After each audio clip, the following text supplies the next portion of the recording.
પણ ભાવનગર પોલીસની જે કંઈ કારણે વિલંબ થયો અથવા એ પરિસ્થિતિને સમજવામાં એસ્ટિમેટ કરવામાં એમને ચૂક થઈ, એના કારણે આ સ્થિતિ નિર્માણ થઈ. હવે એસઆઈટીનું ગઠન થયું છે. એસઆઈટીનું ગઠન થયું છે એ યુવાન આઈપીએસ અધિકારી છે, હજી એએસપી છે અમરેલીના.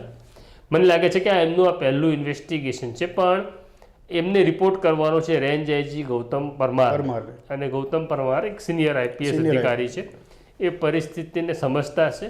હમણાં આપણને એવું લાગે છે કે આઈપીએસ ગઢવી છે, એસઆઈટીના વડા છે, એ શાંત છે, પણ આ ગૌતમ પરમારની સૂચના હશે. કારણ કે એક તરફ આહિર સમાજ છે, એક તરફ કોળી સમાજ છે, અને બંને ભાજપના છે.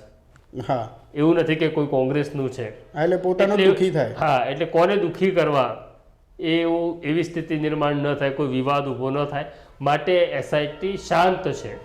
એમને સૂચના હશે મૌન રહેવું. હવે એસઆઈટી ઉપર ભરોસો ત્યારે જ આવશે